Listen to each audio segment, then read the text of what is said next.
Барлықтарына сәлем, бұл Мәншүк Орынғали. Бүгін өте қызықты тақырып, әйелдерге арналған. Неліктен біз, нәзік жандар әйелдер, сатқындық, орысша измена жасаймыз? Сол сұрақты қарап көрейік. Бәріміз де білеміз, түсінеміз ең түбінде бұл жасалудың себебі бізге, әйел адамдарға не жетіспейді? Я махаббат, орысша айтқанда внимание, орысша айтқанда нежные слова, комплимент, бізді еркелету ер адамның жағынан сол бізге жетіспейді. Біз оны түсінеміз, бірақ біз оны ашық өз партнерімізге, өз күйеуімізге кейде айта алмаймыз. Сол жерде қателік. Кейде бізге ашық, еркін өзіміздің проблемамызды айта білу керекпіз. Біз егер өз күйеуімізге солай ашық айтатын болсақ, маған эмоциональный поддержка керек, сен вниманияң керек, махаббатың керек, бұл маған қазір жетіспей тұр, маған қазір кәдімгідей керек. Бұл дефицит сияқты, мысалы, денеге, организмге егер бір витамин жетіспесе, біз оны білеміз. Мен сіздерге бір әйелдің историясын айтып берейін. Бәрімізге пайдалы болады. Бәрімізде сол әйелге біз негізінен ұқсаймыз. Біздің де сондай сезім, эмоцияларымыз бар. Бұл әйел өзінің күйеуінен внимание, махаббат алмағандықтан, ол басқа бір бөтен, бірақ өзіне ұнайтын ер адамға жазу арқылы оның махаббатын, оның вниманиясын күткен. Бірақ ол ер адам, басқа ер адам туралы ол әйелдің образы, яғни басындағы суреті өте сондай позитивный, идеальный болғанда, ал негізінен ол адам ондай емес. Ол біз өзіміз кейде бір адамды не істейміз?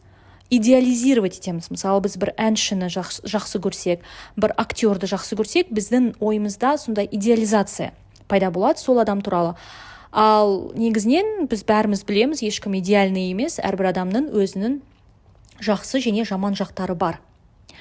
Осы идеализацияның кесірінен біз кейде фантазияға кіріп кетеміз, яғни фантазировать етеміз. Бізде иллюзия пайда болады. Сол басқа ер адам маған сол махаббатты бере алады, маған сол әдемі сөздер, комплименттер бере алады. Сол арқылы менің жүрегім, менің жаңағы орысша душам, жақсы сезім ала алады. Өзінің жаңағы удовлетворение, орысша удовлетворение ала алады.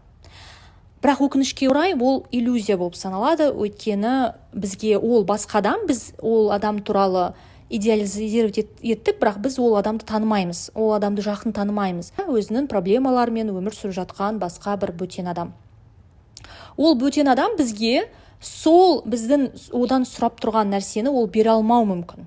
Өйткені оған сіз танымайтын бір адамсыз, және неліктен ол сізге өз уақытын бөліп, егер сіздің күйеуіңіз болса, сізге хат жазу керек, неліктен? Ол адам сізге керісінше оны бермейді. Ал әйел адам не істейді сол кезде? Сол адамнан күтіп отырады, оның хатын, оның жаңағы орысша сообщениясын күтіп отырады. Яғни бұл жерде ожидание пайда болады. Біз сол адамды ожидание жоғары болған сайын, біздің ол адам туралы идеализациямыз, фантазиямыз одан жоғары көтеріледі. Яғни ол адам бізге қазір беріп жатқан жоқ, бірақ біз соны алғымыз келеді, дәл сол адамнан. Кейде біз логиканы логикаға, мысалы, өзіміздің логикамыз біздің айтып жатады, бұлай істеуге болмайды, сенің күйеуің бар, біреуге, басқа ер адамға хат жазуға болмайды, ол сатқындық болып саналады. Ол әйел оны түсініп тұр, ол оны біліп тұр. Бірақ кейде біздің жүрегіміз, біздің жаңағы душамыз, біздің логиканы қанша жерден оны контролировать етем десенде, қанша жерден сіз серьезный адам болсаңыз да, қанша жерден сіз орысша религиозный адам болсаңыз да, сіз кейде кейбір нәрселерді контролировать ете алмайсыз. Сіздің жүрегіңізде дефицит бәрібір өмірде өзінің жолын табады. Ол бәрібірде белгілі бір жолды тауып береді, яғни бір адам арқылы, бөтен бір адам арқылы соны алғызады. Ең соңында сол әйелдің әңгімесіне келсек, не болды? Біз қайтадан мастер-кит методикасын қолданамыз. Ол жерде ол методикада дайын инструкция, дайын тренажер бар. Тренажер арқылы біз ол әйелдің ситуациясын ашып қарадық. Ашып қарасақ, ең түбінде, глубина дейді, түбінде оған не керек болған екен? оған тек қана махаббат керек болған екен. Махаббат жаңа басында айтылғандай внимание, комплимент, оны еркелету, жақсы көру, күн сайын оған жаңа бір жақсы жылы сөздер айту. Осы нәрсе оған өте керек болған, кәдімгідей дефицит.